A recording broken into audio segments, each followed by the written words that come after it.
Sacramento, seu lugar, liberdade para ensinar, mundo novo encontrar. Era assim a sua vida, só nobreza e muito amor. Imortal, o ser humano é imortal.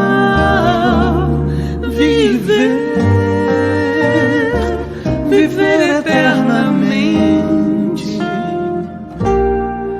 ser livre para pensar e sonhar, seu desejo um mundo melhor.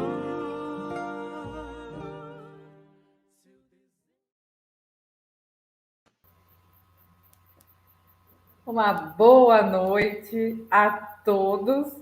Estamos aqui de volta, mais uma quarta-feira, para o estudo do livro Palavras de Vida Eterna. E hoje, com a lição número 108, Paz em Casa. Bom, mas para iniciar, então, vamos nos apresentar. Para quem não nos conhece, meu nome é Naira e essa é a minha companheira de hoje, Sandrinha. Nós somos trabalhadoras. Pode falar? Só boa noite. Somos trabalhadoras do Centro Espírita Eurípides Barçanufo, da cidade de Araraquara. E quem quiser nos conhecer, o nosso centro fica no bairro Águas do Paiol. E hoje estamos com o nosso querido amigo Ed Moura. Seja bem-vindo, Ed. Muito obrigado, muito feliz por estar aqui. Nós estamos muito felizes com você retornando ao nosso estudo. Sempre um prazer receber você aqui. O Ed, trabalhador do Grupo da Fraternidade Espírita, irmão Estevão, da cidade de Brasília. E ele tem um canal no YouTube, Somos Espiritismo. Então, bons conteúdos para nós, hein, pessoal? Vamos colocar aqui no chat o link, né, do canal do Ed, para quem tiver interesse em conhecer, se inscrever, estudar o Espiritismo. Então, Sandrinha, você acha melhor fazer a prece agora ou os recados? Pode ser, Naira. E a gente já vai entrando em sintonia aqui. No clima. Então, vamos lá.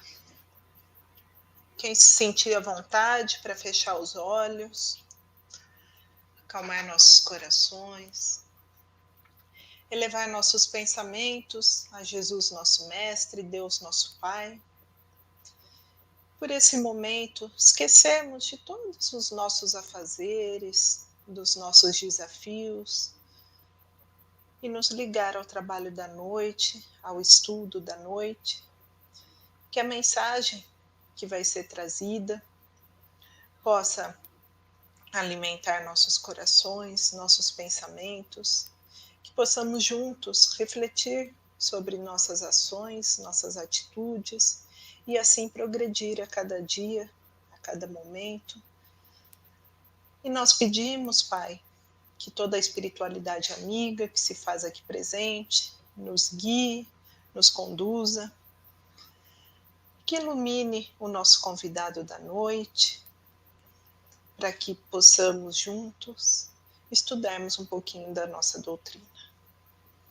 E agradecidos que estamos por esse momento, nós dizemos: Pai nosso, que estais nos céus, santificado seja o vosso nome, venha a nós o vosso reino. Seja feita a vossa vontade, assim na terra como nos céus. O pão nosso de cada dia nos dai hoje. Perdoa, Pai, as nossas ofensas, assim como nós perdoamos a quem nos tem ofendido. E não nos deixeis cair diante as tentações, mas livrai-nos do mal. Que assim seja. Que assim seja. Então, antes de iniciarmos nossos estudos, a nossa casa espírita, o Centro Espírita Eurípides Barçanufo, Em novembro estará completando 29 anos de existência e de trabalhos no bem. É isso aí. E para comemorar o aniversário da casa, nós vamos fazer uma tarde de estudos. Deixa eu ver aqui. Aqui. Uma tarde de estudos. Todo mundo tá vendo? Tá vendo? Sandra? Agora sim, Naira. Então tá. Uma tarde de estudos, certo? Vai ser no dia 25 de novembro, é um sábado, com o início, né, da recepção às 14 horas. Nós teremos nossos queridos irmãos Arthur Valadares e Márcio Correia falando como podemos ser terra boa neste mundo de provas e expiações. Então, quem tiver interesse e quiser participar do nosso estudo, faça sua inscrição aqui utilizando esse QR Code. Vou colocar também o link das inscrições no chat para quem quiser fazer. As nossas vagas são limitadas porque a nossa casa não é muito grande. Então, quem tiver interesse de participar, faça a inscrição. Vai ser uma tarde muito fraterna, de muito estudo, muito agradável. E vai ser um prazer receber todos vocês lá nesse estudo, nessa comemoração. Certo? Então, acho que eu não tenho mais nada a dizer. Só vou colocar o link das inscrições no chat. E Ed, a palavra é sua, meu amigo. Muito obrigado. Para mim é uma alegria e uma honra estar aqui, né, nessa tribuna virtual do Instituto Eurípides. E eu fico muito feliz em ver que está começando, né, a se formar essa parceria entre nós e esse louvável instituto, para que nós possamos trabalhar juntos na divulgação da doutrina espírita, que, segundo Emmanuel, a maior caridade que nós podemos fazer pela doutrina espírita é a sua divulgação. Certo? O tema que eu gostaria de me apresentar melhor, né? Meu nome é Ed Moura, eu sou trabalhador aqui do Grupo da Fraternidade Espírita Irmão Estevão, como a Naira já falou, né? E nesse grupo nós trabalhamos na campanha do Quilo, é uma atividade muito interessante que muitas experiências têm trazido para nós, inclusive até para ajudar nessa divulgação da doutrina espírita a qual nós nos referimos. E também nós somos administradores do canal Somos Espiritismo, que ele está presente no YouTube, como a Naira disse, e também no Instagram. Tem uma página no Facebook, canal Somos Espiritismo, além do YouTube, como foi falado, no Twitter, que hoje é o X, né, também tem lá, Sou Espiritismo, e no TikTok. Só que no TikTok não tem dancinha, não, é só doutrina espírita mesmo. Tem uma forma diferente de divulgar doutrina espírita lá também. Então, convido a todos a conhecer. Assim também como conhecer também as obras do Instituto Eurípides, que é muito interessante, eu conheci, já olhei, muito bom mesmo. E no dia que eu estiver em Araraquara, eu quero muito fazer uma visita, conhecer, dar um abraço nessas duas irmãs queridas, né? E é isso. Bom, vai ser um prazer receber você aqui, Ed. Nossa, todo meu. Por enquanto, a gente só faz isso no mundo espiritual, depois que desdobra, né? Mas vamos fazer também com esse avatar físico também, né? Bem, hoje nós vamos falar da lição 108, Paz em Casa, do livro Palavras de Vida Eterna, que é psicografado pelo Chico Xavier, foi psicografado pelo Chico Xavier e ditado pelo Espírito Emmanuel. E esse livro é interessante que ele tem uma estrutura parecida com aqueles livros da coleção Fonte Viva, que é o Pão Nosso, Caminho, Verdade e Vida, Fonte Viva, só que esse livro ele tem uma peculiaridade, esse Palavras de Vida Eterna. Ele parece que ele vem mais à presença da gente, assim, do nosso dia a dia, das coisas corriqueiras que nós vivenciamos, né? Se a gente for olhar as outras lições, elas têm muito isso. Enquanto que os livros que têm essa mesma estrutura, que é uma passagem bíblica, que eu falo, que inicia, né, o livro, depois vem a explanação de Emmanuel, esse livro ele é muito peculiar nesse sentido. Então, assim, para quem está querendo realmente alguma coisa assim mais direta, né, que às vezes assim acha que a coleção Fonte Viva, ela fala de coisas muito elevadas, então eu vou pegar uma coisa assim mais voltada diretamente para o meu dia a dia. Vamos ler esse livro, vamos estudar, né? Vamos vir aqui para a live, estudar, vai lá no YouTube do Instituto Eurípides e ver as outras palestras também, porque todas vão versar nesse sentido. Tanto é que o título, Paz em Casa, e a gente não tem dúvida, né, que é a casa da gente mesmo, só que a gente pode ampliar esse conceito de casa. E Jesus disse, e Lucas anotou, no capítulo 10, verso 5, em qualquer casa onde entrardes, dizei antes, a paz seja nesta casa. Olha só, quando a gente fala a paz seja nesta casa, a gente tem duas palavras que chamam a atenção aí, que é casa e paz. Segundo o dicionário, casa é uma edificação destinada à habitação, mas também pode ser uma família ou um lar, depende do contexto e como a gente vai ver isso. Casa, ela pode ser realmente assim, uma construção de alvenaria ou um apartamento, alguma coisa assim. Mas o sentido de lar, de família, como é dado aqui, é como que se vive nesse lugar.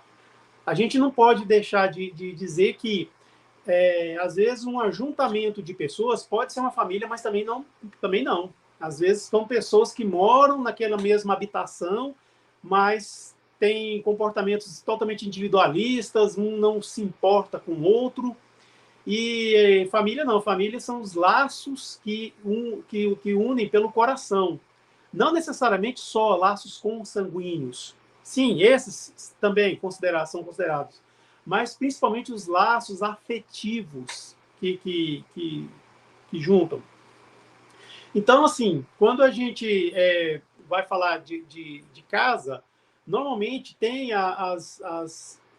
aquelas disposições contrárias, às vezes tem pessoas que pensam diferente, muitas das vezes tem um que sustenta toda aquela família com seu amor, com seu carinho, e tem aqueles que destoam um pouquinho, talvez não despertou a consciência para isso, né, que é uma casa, uma família, enfim. E paz é algo que a gente vai desenvolver aqui também, vamos falar sobre a paz, sobre alguns sentidos, algumas visões. Vamos citar algumas pessoas que foram os elaboradores da paz aqui no mundo. E, enfim, personalidades históricas que realmente contribuíram bastante mesmo para isso. Aí, quando Jesus falava em qualquer casa onde entrardes, dizei antes que a paz seja nesta casa. Porque Jesus mandava seus discípulos para pregar, né? Só que pedia para não ir aos gentios, né? Mas para pregar para principalmente os hebreus. Por quê? Porque os hebreus eles já tinham um caminho andado nessa questão do reino de Deus. Tudo bem que a visão deles era deturpada, era um pouco míope ainda, né?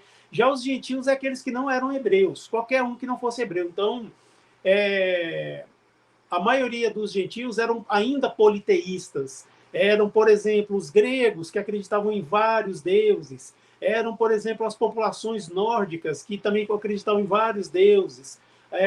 A população já no norte da África também, que era politeísta. Então, Jesus pedia apenas que fosse aos hebreus, porque é onde estava já o monoteísmo, né? Lá, quando Abraão trouxe, né, essa, vamos dizer assim, essa inovação. E levou, enfim, para os hebreus o Deus único. Então, Jesus ele pedia e falava que cada um que entrasse naquela casa, dizer que a paz esteja nessa casa. Se eles não fossem permitidos entrar, diz que até a poeira, que era passar por dia. Por quê? Porque Jesus falava que a paz tinha que ficar naquela casa, porque era o lugar que estava mais precisando de paz. Porque o lugar que naquela época, se recebesse um viajor, né, um viajante, um peregrino, recebesse mal, era realmente um lugar que acreditava-se que era amaldiçoado. Ou então, assim, estava passando por extremas necessidades, porque uma tradição dos hebreus era essa, sempre receber os peregrinos, os viajantes. Bem, aí que Emmanuel nos explica nessa passagem? Ele inicia dizendo o seguinte: compras na terra o pão e a vestimenta, o calçado e o remédio, menos a paz. Olha só, não tem como a gente chegar e falar para as pessoas, né, por exemplo, para o marido, ou para a esposa, para o filho, ah, fulano, você está vindo para casa, ó, passa na padaria, compra pão e traz 2 quilos de paz também. Não tem jeito. Isso aí não é mercadoria, não tem como comprar. É paz, é uma coisa assim que realmente é complicado assim, a gente explicar, mas é fácil de entender quando a gente fala em paz. Infelizmente, algumas pessoas pensam que paz é aquela coisa da pessoa ficar parada, imóvel, ficar falando com vozinha assim, aquela vozinha sem vontade de sair. Às vezes a pessoa ficar de cabeça baixa. O nome disso é apatia, certo? Ou então a pessoa está sob efeito de alguma coisa, ou de remédio, ou então de alguma droga ilícita. Mas paz, eu vou tentar fazer aqui uma coisa aqui, que me explicaram uma vez. Olha só, vou pegar uma caneta, vou ver se eu consigo. Ó. Torce aí por mim. Ó, opa, consegui. Tá vendo? Deixa eu fazer assim, ó. Aí. Paz é isso aqui, ó. A gente conseguir fazer o equilíbrio das coisas para poder fazer o gerenciamento dos conflitos da nossa vida, para poder, vamos dizer assim, arrumar as coisas. Paz é isso, é simplesmente a gente conseguir ter esse equilíbrio. Para as coisas estar acontecendo, às vezes o pau está quebrando ali em casa, às vezes o trabalho, o negócio está difícil, é relatório em cima de relatório, ou às vezes é aquele trabalho braçal que só está aumentando os produtos, né, que a pessoa tem que carregar e o patrão não contrata um companheiro. Às vezes é aquele entregador de aplicativo que está tendo muita entrega e o trânsito muito fechado e ele tem que se virar, correr risco de vida, inclusive, infelizmente, né? Não deveria ser assim. Ou às vezes aquele motorista de Uber que tá, mas aquela história, quando a pessoa está em paz, ela consegue fazer da melhor maneira possível aquilo. Consegue desvencilhar esses, digamos assim, esses obstáculos, esses percalços e consegue fazer, consegue ir adiante. Às vezes em casa a coisa não está legal, mas a gente tendo paz, a gente consegue chamar as pessoas para conversar, consegue ter paciência para ouvir, às vezes, as coisas mais absurdas, mas que naquele momento é interessante ouvir, até para aquela pessoa, aquela pessoinha lá que mora com a gente se aliviar um pouco, dizer o que está acontecendo. Então, paz é a gente conseguir esse equilíbrio para poder gerenciar as coisas, fazer essa gestão, está faltando aqui uma palavra, a gente fazer, trabalhar em prol das coisas para ficarem bem. E assim a gente vai levando essa vida. A gente pode dizer também que paz cadê? Eu tinha anotado aqui, mas não. A gente, paz é isso, é a ausência de conflitos. Não, tudo bem, pode ser a paz, é o contrário da guerra, é o contrário da briga, do desentendimento, mas, sobretudo, paz é a gente poder também agir da melhor maneira possível, e não apenas só reagir, ficar só reagindo. Não, é agir para resolver da melhor maneira certos problemas. Aí Emmanuel continua. Dar-te-á o dinheiro, residência e conforto. Quer dizer, o dinheiro me ajuda a comprar residência e me ajuda a ter conforto, com exceção da tranquilidade de espírito. Eis porque nos recomenda Jesus, venhamos a dizer, antes de tudo, ao entrarmos numa casa, a paz seja nesta casa. Aí a gente traz para a nossa realidade a nossa casa, né? O lugar que a gente mora, a edificação que a gente habita, né? Mas a casa também, a gente pode pensar que ela é o nosso corpo. Esse corpo aqui físico, aqui, esse avatar, que aliás é a primeira morada do espírito, quando a gente vem encarnar. Cada um de nós. A Naira tem a casinha dela, né, que é esse avatar aí bonito. A Sandra também tem essa casinha dela, que é esse avatar bonito. O Ed tem esse avatar aqui, que já está já meio, né, meio passado, mas né, tá dando para usar. Então, cada um de nós tem essa sua casa. Então, por que a gente não pode abençoar essa casinha, né, que a gente habita, que é a primeira habitação do espírito? E como que a gente faz isso?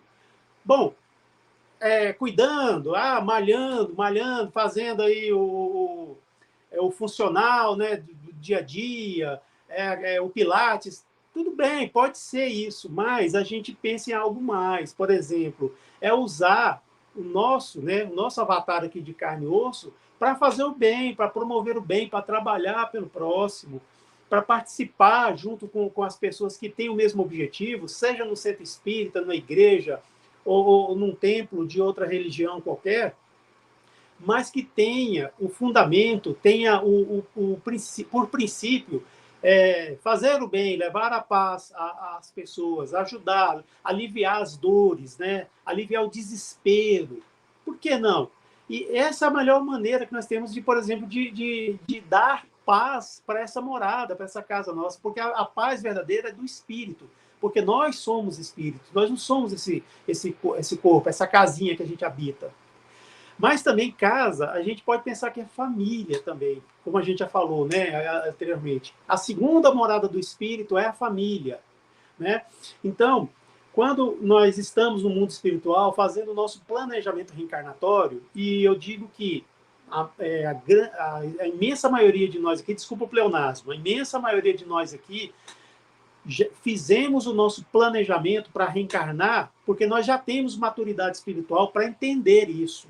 Nós estamos no mundo de provas e expiações, mas já está querendo, já apontando ali, ó, um mundo de regeneração. O horizonte da regeneração tá começando a brilhar ali, ó, adiante. Então, que é a próxima etapa que o nosso mundo vai chegar, que é o mundo de regeneração. Então, nós já temos maturidade suficiente para poder planejar o nosso reencarne. Aí tem esse momento em que a gente escolhe que tipo de corpo que a gente vai nascer, se vai ter alguma deficiência, se vai ter alguma doença congênita, se vai adquirir uma doença no futuro, né, com o passar de alguns anos vai acontecer alguma coisa, se vai sofrer alguma limitação cognitiva, alguma limitação intelectual, limitação física, né? Tudo isso aí a gente planeja. É aquela história, a gente planeja. Aí quando a gente reencarna, depende do jeito que a gente estiver performando aqui, aí as coisas vão sendo levadas em conta. Pode ser que aumente aqui, diminua ali. Não é uma coisa engessada. Por exemplo, eu vim para esse mundo para perder uma perna. Não quer dizer, de repente, assim, eu começo a trabalhar no bem, sei lá, encontrei um pessoal espírita e comecei a ir atrás deles lá, comecei a trabalhar, estou gostando desse negócio, eles veem lá, falam, peraí, né? O rapaz está indo bem, ele está performando bem lá na caridade, ó, está fazendo caridade material, caridade moral ainda está um pouquinho, né? Tá difícil, mas a caridade moral ele está fazendo, olha que beleza. Né? Quem sabe, né, se a gente, em vez dele perder uma perna, quem sabe ele só ter um desgaste no joelho, que aí ele vai começar a pensar na caridade moral. Aí pronto, aí vem, dá aquele crequezinho no joelho, mas aí a pessoa continua andando, né, tal. Mas, sabe, é aquela história que todo palestrante adora contar, né? Era uma vez um homem que, na vida passada, ele era um senhor de engenho, e tinha um escravo lá que ele achava que era preguiçoso, e ele começou a maltratar esse escravo, empurrou ele lá no engenho, aí o braço dele foi no engenho e esmagou o braço. Aí naquela garapa de cana lá, ficou vermelho, com sangue e tal, não sei o quê. Aí ele desencarnou, esse senhor de engenho, foi para o mundo espiritual, chegou lá, ele se arrependeu, chorou, e pediu para Deus me deixa vir, né, para a próxima vida, perder o braço inteirinho, igual fiz com aquele pobre irmão, né, escravo. Aí Deus fala, tá, vai lá.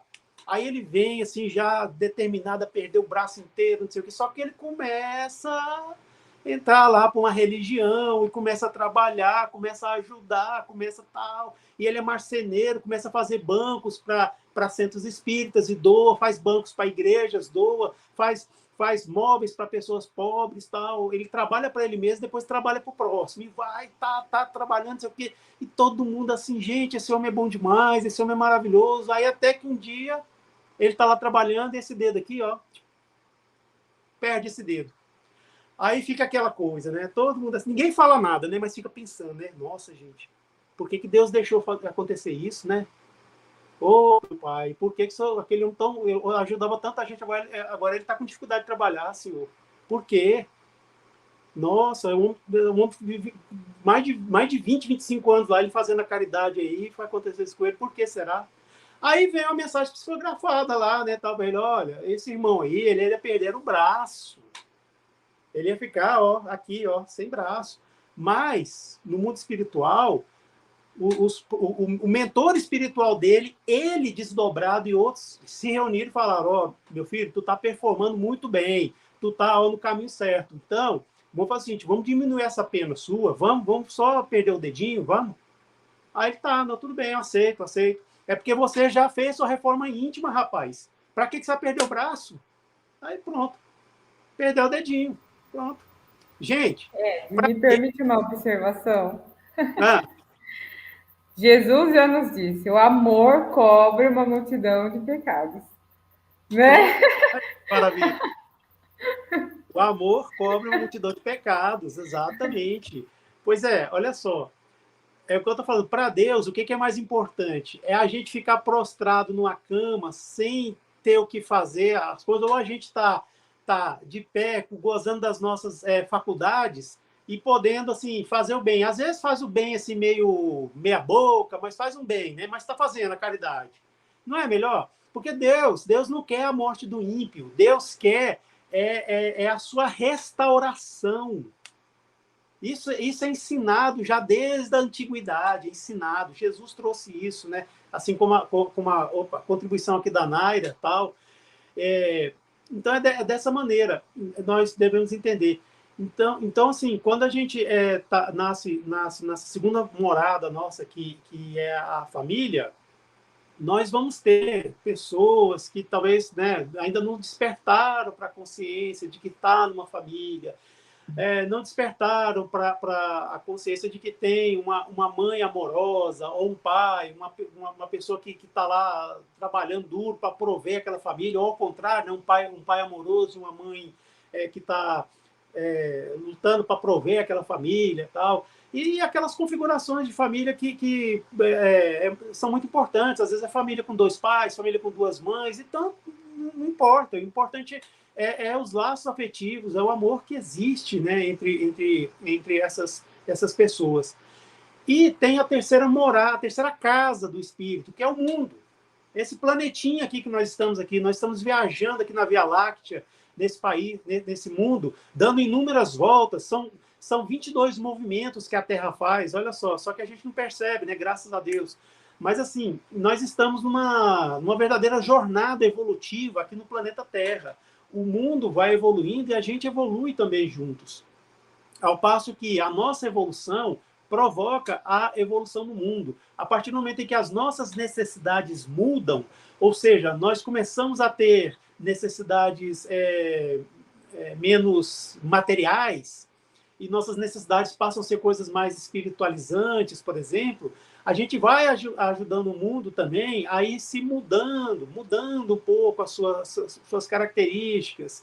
E assim a gente também vai crescendo. Chega um momento em que, às vezes, a gente evolui mais que o mundo. E quando acontece isso, quando a gente desencarna, a gente reencarna em outros mundos mais evoluídos. Há relatos de espíritos que hoje habitam um planeta chamado Júpiter. E falam que lá é um planeta muito, mas muito musical mesmo, assim. Eles não têm palavras para descrever essa musicalidade que tem nesse planeta, comparando, né, com o que eles conhecem, que é a Terra. Então, eles relatam dessa maneira. Então, assim, há muitas moradas na casa de meu pai. Então, é o corpo, a família e o nosso planetinha aqui, que nós precisamos também cuidar de igual, né, cuidar bem. Não existe assim o lado de dentro e o lado de fora. Tudo é dentro. Por quê? Porque a nossa morada chama-se planeta Terra, é a nossa casa. Então, cada maltrato que a gente faz, assim, a gente está fazendo para nós mesmos. Uma bolinha de papel que a gente arremessa pelo carro, pela janela do carro, isso aí vai voltar para a gente. Infelizmente vai. Não, né, talvez não nessa vida, mas em uma próxima vida. Eu não estou falando que agora aquelas bolinhas de papel que a gente arremessou no passado quando era criança. Não é isso. Lembra que para o mundo espiritual nada é engessado. Eu estou dizendo assim, quando a gente tem consciência de que realmente nós devemos trabalhar para evoluir o nosso mundo, o nosso planeta, é a gente também evoluir em sociedade, porque a lei de sociedade é uma lei divina. Então, não adianta apenas nós queremos, por exemplo, fazer o papel aquele clássico, né? O ermitão. Vai para uma montanha, sei lá, vai para a roça, um lugar aí totalmente distante, isolado, um lugar totalmente inacessível e vai ficar lá sozinho. Leva toda a coleção de Allan Kardec, de André Luiz, de Emmanuel, leva a Bíblia e fica lá, estudando, e dá um jeito de plantar alimentos e ficar, né, consumindo alimentos lá e não tem contato com ninguém. Gente, para que tanto estudo? Para quê? Você vai ficar sozinho, isolado, não quer saber de ninguém, não quer saber de conversar com ninguém. Ah, não gosto de gente. Então, para quê? É complicado isso. Nós estudamos, temos a oportunidade de terminar o nível médio, né, o antigo segundo grau, fazer uma faculdade, ir para um centro espírita, estudar, para que nós possamos ter contato. O Divaldo Franco fala em atrito. É aquele atrito sadio, em que nós confrontamos pessoas, nós encontramos pessoas que pensam diferente da gente, pessoas que pensam igual, mas se comportam diferente. E assim, sabe, a gente vai aprendendo com esses antagonistas, mas também a gente vai ensinando também. Então, é muito libertador quando a gente entra na cabeça da gente que o espiritismo não é uma religião, mas é uma ciência de observação e uma filosofia com consequências religiosas.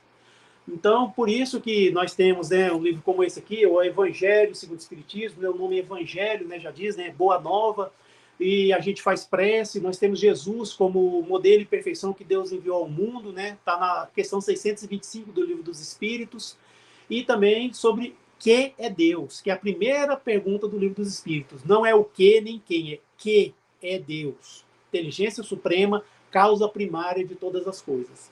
Então, essa filosofia com consequências religiosas é que faz do espiritismo não uma religião tradicional, mas uma religião do religare, né? Religar criatura com criador.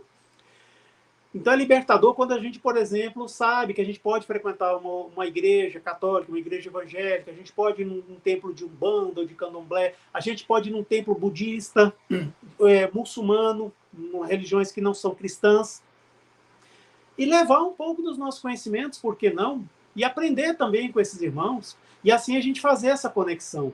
É nesse sentido que a gente entende que é a evolução do espírito. E voltando para Emmanuel, ele fala o seguinte: a lição exprime vigoroso apelo à tolerância e ao entendimento. No limiar do ninho doméstico, unge-te de compreensão e de paciência, a fim de que não penetres o clima dos teus, a afeição do inimigo familiar. Aí que está. Quando a gente nasce numa família, falando agora do planejamento reencarnatório, que ficou faltando falar essa parte, a gente planeja o nosso corpo, tudo tal, mas a gente planeja com quem que a gente vai nascer também. A gente vai nascer filho de quem, sabe? Se esse pai e essa mãe vão estar presentes conosco a nossa vida toda, ou até certo momento, de repente um vai sair desse cenário, depois o outro vai sair, ou então os dois vão sair de uma vez. Então, assim, tudo isso é planejado, né? Os pais, os irmãos que nós vamos ter, se vamos ter irmãos, se não vamos ter, se não os teremos, né? Seremos filhos únicos. Enfim, essa configuração familiar, tudo isso é planejado. Mais tarde, né, nós vamos contrair matrimônio, né? Se sim, se não, talvez não vamos. Chico Xavier, por exemplo, ele não se casou, ele não contraiu matrimônio. Divaldo Franco também é outro que não contraiu matrimônio, ele não se casou, mas não impediu que eles tivessem famílias, né? Olha só, Chico Xavier ele tem, se não me engano, 2 filhos adotivos, um inclusive é odontólogo e o outro cuida hoje da memória dele lá em Uberaba. Divaldo Franco, o que dizer, gente? Se não me engano, na época que eu vi, era 600 filhos, todos registrados em cartório, certidão de nascimento. 600 filhos. Muitos desses filhos hoje trabalham na Mansão do Caminho, lá em Pau do Pereiro, um bairro muito pobre lá de Salvador, e trabalham, estão seguindo com a obra, né? Que hoje Divaldo Franco está muito, muito idoso, né? Está com 95, 96 anos, não sei, alguma coisa assim. Se alguém souber, pode né, nos informar aqui. Mas sei que ele está na casa dos 90. E ele ainda trabalha, né? Mas assim, é um trabalho já mais limitado, né? Devido a essa grande longevidade dele. E não se casaram. E tudo bem. Gente, eu acho que até se essas pessoas tivessem se casado, eu acho que eles não teriam feito o que fizeram. Não estou fazendo apologia contra o matrimônio. Não, casar é bom, muito bom, viu? Ainda mais quando a gente sabe, sente no coração que é aquela pessoa que realmente eu quero viver essa experiência do matrimônio. Isso é muito bom. Então, a gente escolhe, inclusive, assim, no planejamento reencarnatório, quem a gente vai se casar, se esse casamento vai durar a vida toda, se vai durar até certo ponto. Pode ser que a pessoa desencarne, pode ser que os laços os laços, sei lá, se dissolvam, né, por algum motivo. Ou então a mesma coisa planejada. Nós vamos nos casar, vamos ficar 20 anos juntos, 15 anos, depois nós vamos cada um seguir o seu caminho e vamos conhecer outras pessoas para ter outro matrimônio. Tudo bem, sem problema. No livro Nosso Lar, André Luiz relata sobre um lago em que os casais vão para lá e eles fazem votos matrimoniais. Inclusive, nesses votos, eles deixam claro isso. Nós vamos ficar 7 anos, 10 anos juntos, depois nós vamos, né, nos separar e cada um vai seguir sua vida, depois eu preciso ter laços matrimoniais com tal pessoa, porque eu tenho certa dívida com ela, porque nós ainda estamos naquela de formarmos famílias com pessoas que nós temos dívidas de vidas passadas. Alguns casos muito felizes têm laços de vidas passadas, mas outros são nós que precisam ser desatados. Então, muitas das vezes a gente fala assim que tem certos casamentos que é um pouco difícil, porque o marido é assim, a esposa é daquele jeito e tal, mas a pessoa não separa porque ainda tem aquela atração, aquela coisa. Por quê? Porque ele sabe que ele precisa aprender alguma coisa com aquela pessoa, ele sabe que ele precisa saudar alguma coisa com aquela pessoa. Gente, não estou dizendo que devemos resistir e viver em violência violência física, violência psicológica. Não. Quando acontece casos de violência, o melhor é buscar a separação, é buscar se preservar. Até porque a gente sabe que violência muitas das vezes termina em feminicídio, né? Sempre é aquele clássico, é o homem que assassina a mulher. Só que aí vai complicar a vida desse homem, porque ele vai ter uma expiação a ser saudada em vidas futuras, e essa mulher que teve a sua vida interrompida também vai ter que ter um grande trabalho para essa pessoa conseguir se recuperar emocionalmente, enfim, é muito trabalho para a espiritualidade, assim, para poder ajudar essa alma que sofreu essa perda muito grande, né? Então, o melhor, antes de acontecer uma tragédia, é separar mesmo. É separar. Se estiver sofrendo violência, não deve continuar. O primeiro ato de violência, eu acho que já é um motivo suficiente. Bem, então, voltando aqui a Emmanuel, se alguém está fora do caminho desejável ou se te desgostam arranjos caseiros, mobiliza a bondade e a cooperação para que o mal se reduza. Se problemas te preocupam ou apontamentos te humilham, cala os próprios aborrecimentos, limitando as inquietações. Então é isso. O interessante é que quando a gente está em família, a gente entender as posições dessas pessoas. Às vezes tem um filho rebelde, ou uma filha rebelde, que está naquela fase, que não sabe, né, que está se revoltando contra a sociedade judaico-cristã ocidental, vamos dizer assim, que gostaria de estar lá trabalhando com Médicos Sem Fronteira, por exemplo, mas tem que ficar em casa, porque tem que estudar, tem que ir para o colégio e tal. Não sei o quê. Isso é interessante. A gente saber usar essa força, essa energia para alguma coisa melhor. Saber orientar. essas pessoas para que algo de bom seja feito na vida e, por fim, ela, depois que tiver a capacitação e a maturidade suficiente, ela poder escolher o caminho que ela, né, pretende trilhar. Eu tenho um exemplo muito interessante. A minha filha, quando ela fazia o nível médio, ela estava muito assim, querendo aprender a língua japonesa. E ela queria, ao mesmo tempo, também fazer curso de artes e de biologia, né, no nível superior. Então, eu vendo assim que ela realmente estava muito atarefada, porque estava fazendo o nível médio, ao mesmo tempo fazendo um cursinho para entrar para a universidade. Então, eu negociei com ela, eu falei para ela, olha, você já está estudando inglês, né, na sua escola e no cursinho que você está fazendo. Aprofunda no inglês, porque se você tem pretensões de ir para o Japão um dia, sabia que lá eles são bilíngues, lá eles falam japonês e inglês? Aí ela ficou pensando assim, né? Mas aí ela falou que argumentou aquela coisa toda, né? Adolescente, né? Tal, sempre tem um argumento, né? Aí eu falei para ela, não, mas eu falei para ela, eu estou te falando, até porque a língua escrita do Japão é só deles, não tem outro lugar. Então eles não podem viver isolados do mundo. Então eles precisam de uma língua de característica universal. E escolheram o inglês. Aí tal, né? Ela argumentou de novo aquela coisa toda, né? Como toda adolescente, eu escutei numa boa e pronto. Aí mais tarde, quando eu vi ela, ela entrou para o curso que ela queria, né? Por fim, ela se decidiu por biologia e começou a estudar inglês. Quer dizer, ela já tinha tempo, ela se matriculou num curso de inglês e hoje ela fala inglês fluente e tal. E eu pergunto para ela, Maria Eduarda, e o Japão, como é que é? Vai rolar ou não vai? E ela, não quero isso mais não, pai. Quer dizer, da época que ela tinha lá a idade dela, não tinha maturidade para entender certas coisas, né? Mas aí a gente negocia, usa aquela energia a favor da pessoa mesmo e ela, né, vai. É igual, por exemplo, mulher que tem marido em casa, que gosta de beber, por exemplo. Às vezes ele sofre muita pressão no trabalho, sofre muita, sei lá, muita cobrança. Chega um momento em que ele tanto até assédio moral às vezes, né? Então, assim, chega uma hora que fim de semana ele quer dar aquele reset, quer resetar a mente. Igual o Rossano Klinge fala, né? A pessoa quer dar o reset.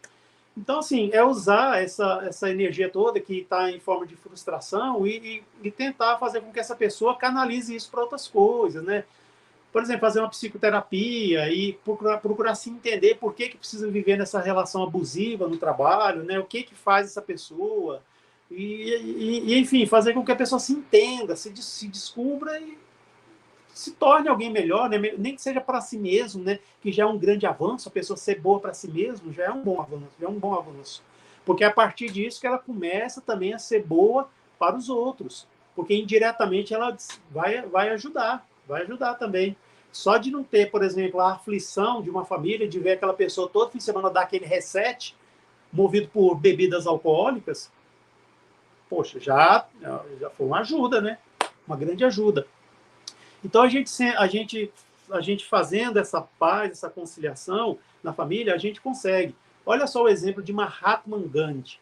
Mahatma Gandhi, ele é um indiano, ele era advogado, né? E uma vez ele viajou para a África do Sul e ele estava assim, preocupado com o que acontecia no seu país, porque os ingleses tinham invadido praticamente a Índia e tinha feito a mesma coisa na África do Sul. E ele, quando ele foi lá, ele viu que as pessoas lá da África do Sul estavam já se mobilizando para reagir contra a invasão, a dominação inglesa, antes de ter o apartheid, olha só. Mas é quando as pessoas lá, os nativos de África do Sul, começaram a reagir, houve uma contra-reação dos ingleses, culminando na criação do apartheid, que era o racismo institucionalizado naquele país. Então, Mahatma Gandhi ele voltou e lá ele foi maltratado na África do Sul. Ele foi, devido à sua coloração de pele, ele foi tratado como se tratam os negros naquela época, né? Infelizmente, né? O racismo, né? Quanto mais a pessoa é retinta, mais ela era discriminada. E o Mahatma Gandhi, ele como um indiano, né? Assim, ele tinha uma pele retinta. Então ele foi maltratado lá, até que ele conseguiu provar que ele era um advogado, que ele era indiano e tal, aí deixaram ele voltar para a Índia. Só que quando ele voltou para a Índia, ele voltou com uma cabeça, com uma ideia de lutar, mas lutar pacificamente contra a dominação inglesa. E assim, ele se dispôs até das suas vestimentas. Ele começou a se vestir como um indiano tradicional, simples, um indiano pobre, com turbante e aquelas... eu não sei o nome das roupas, né? E ele chamou muita atenção da população lá da Índia. Lembrando que a Índia tem dois grupos lá que não se misturam, que são os hindus e os muçulmanos. São dois grupos que é igual água e óleo, não se misturam. Mas ele conseguiu unir esse grupo, olha só. E ele conseguiu ter seguidores, porque ele é, claro, um líder natural, as pessoas seguem naturalmente, né, o caso dele. Então, houve um momento em que Gandhi começou a peregrinar pelo seu país, né, pelas linhas de trem de ferro e tal. Então, chegou um momento em que ele foi em uma determinada cidade e, vendo aquela agitação da população, os ingleses, os soldados ingleses, foram lá saber o que era aquilo, chegaram lá com armas, né, tal. E, por fim, um oficial lá do exército inglês, não sei qual é o nome que se dá, perguntou para ele o que ele estava fazendo, né? Por que ele estava provocando toda aquela balbúrdia lá. Aí ele falou assim, mas, meu senhor, qual o problema de um cidadão indiano passear, andar pelo seu próprio país? Qual o problema? Aí esse soldado, esse militar, ele ficou muito assim, ficou chocado com essa reação, porque até então os indianos abaixavam a cabeça, ou então, sei lá, aquela coisa. Então ele foi e desferiu um soco no rosto do Mahatma Gandhi. E o Gandhi, né, magrinho, né, mirradinho, caiu no chão. Só que nessa de dar o soco, pulou o crucifixo do soldado, do militar, para fora da farda. Aí o Gandhi levantou, olhou e falou assim, e perguntou para ele, né?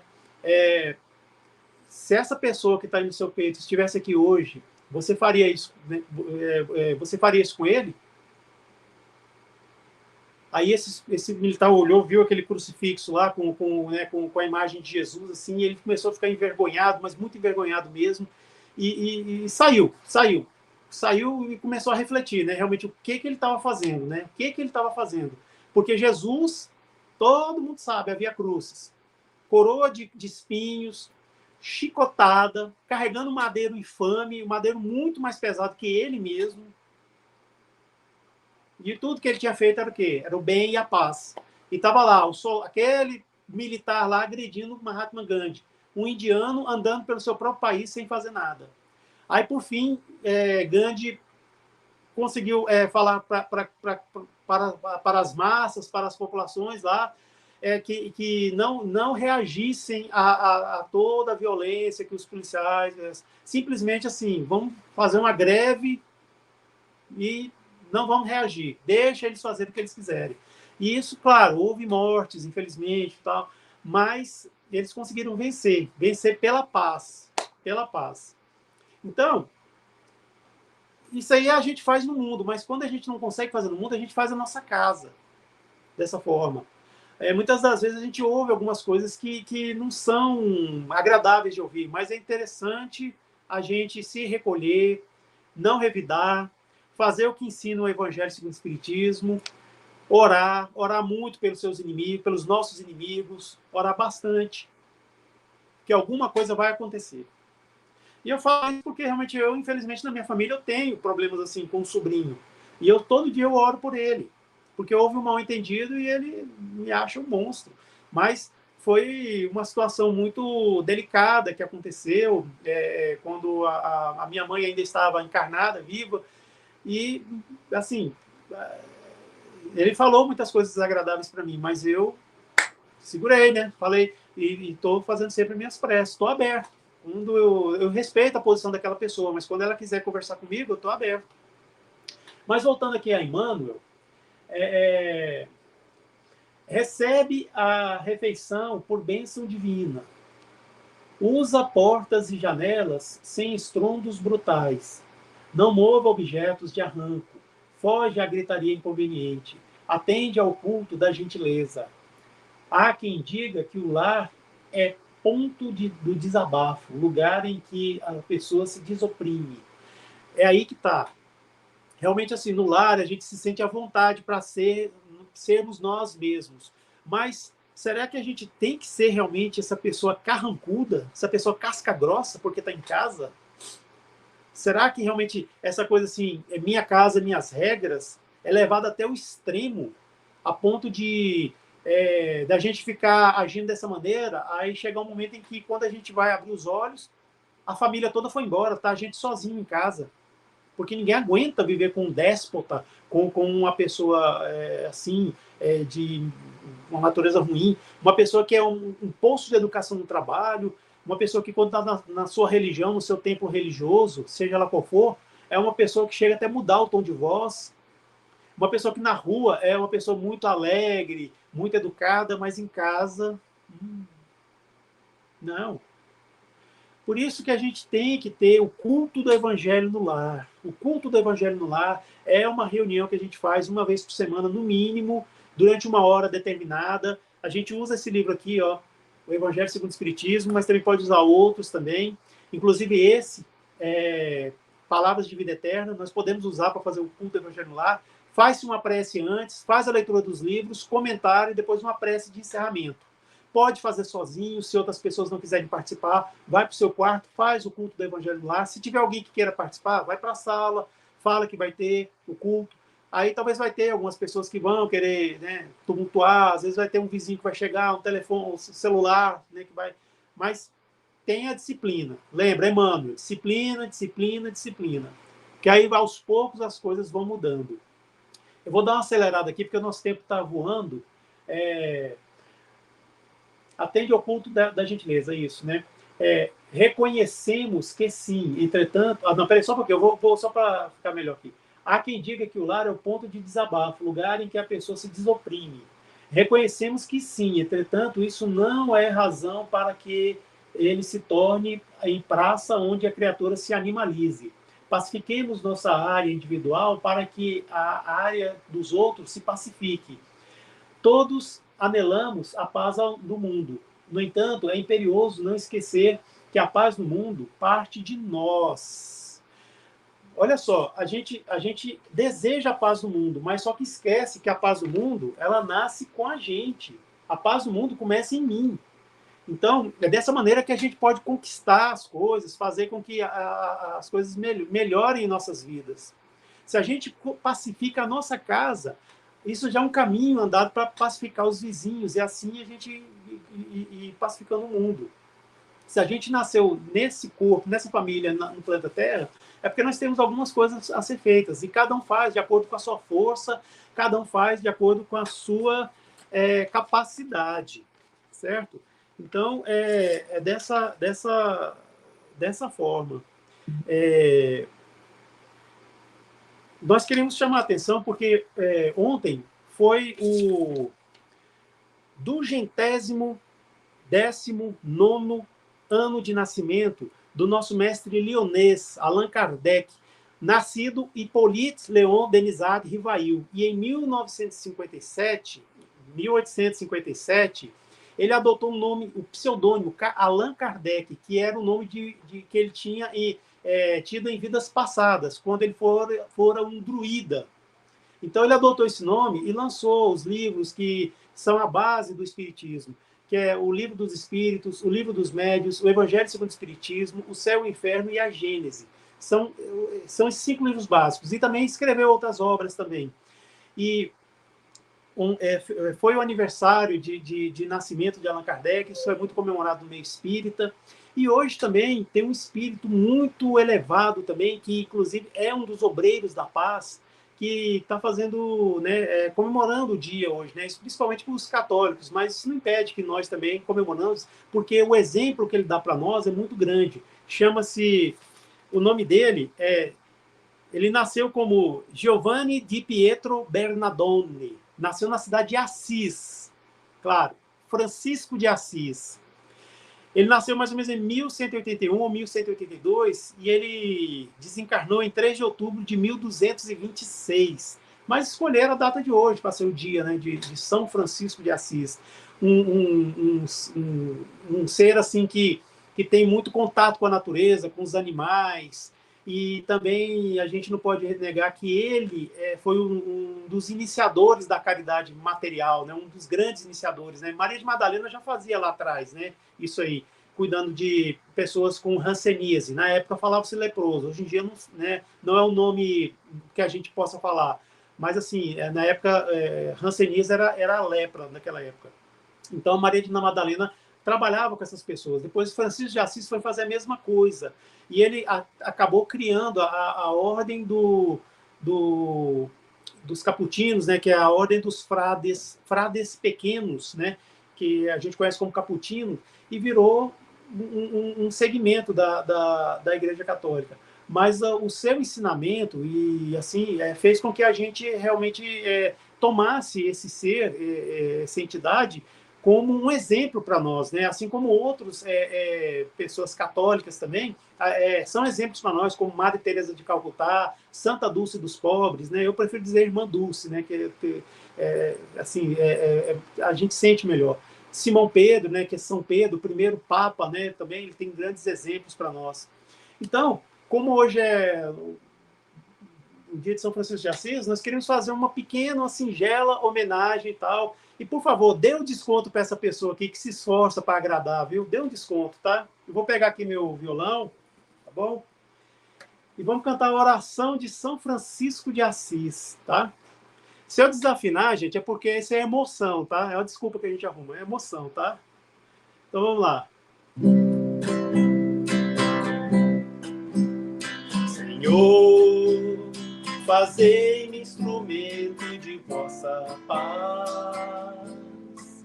Onde houver ódio, que eu leve o amor. Onde houver ofensa, que eu leve o perdão. Onde houver discórdia, que eu leve a união. Onde houver dúvidas, que eu leve a fé. Onde houver erro, que eu leve a verdade. Onde houver desespero, que eu leve a esperança. Onde houver tristeza, que eu leve a alegria. Onde houver trevas, que eu leve a luz. Ó Mestre, fazei que eu procure mais consolar que ser consolado, compreender que ser compreendido, amar que ser amado, pois é dando que se recebe, é perdoando que se é perdoado, e é morrendo que se vive para a vida eterna.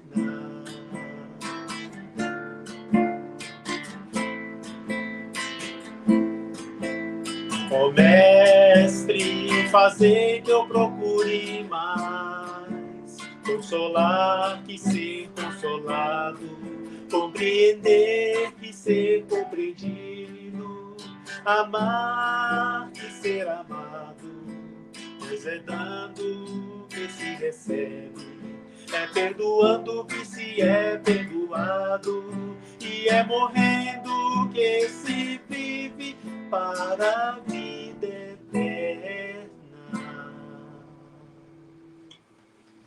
Então é isso. Muito obrigado, viu? Mais uma vez. Agradeço ao Instituto Eurípides, nas pessoas de Naira e Sandra, por abrir esse espaço aqui para nós, para trabalharmos na divulgação da doutrina espírita.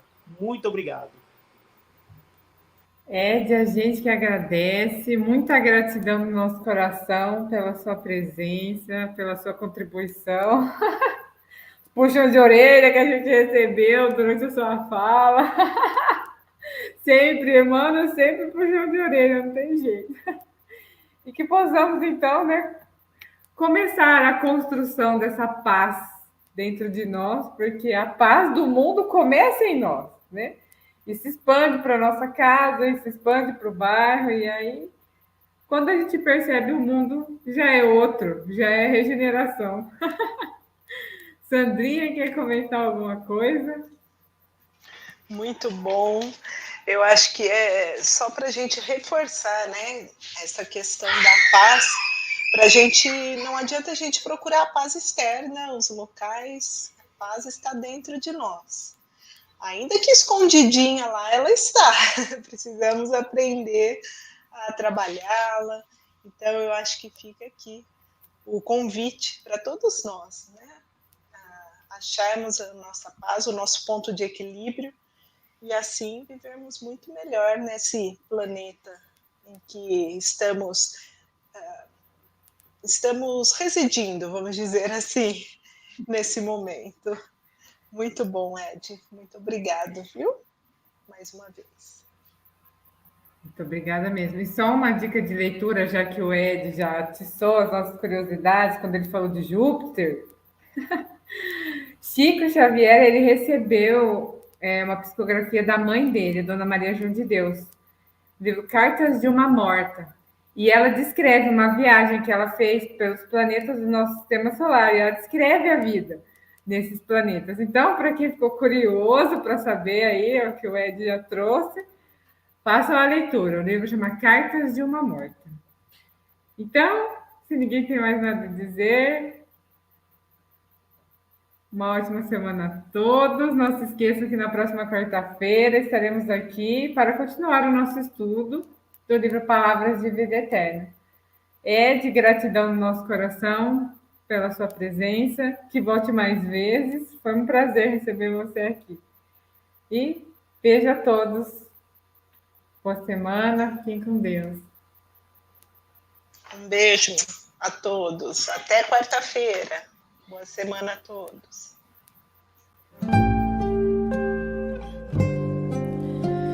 Imortal, o ser humano é imortal. Viver eternamente, ser livre para pensar e sonhar. Se eu desejo um mundo melhor, se eu desejo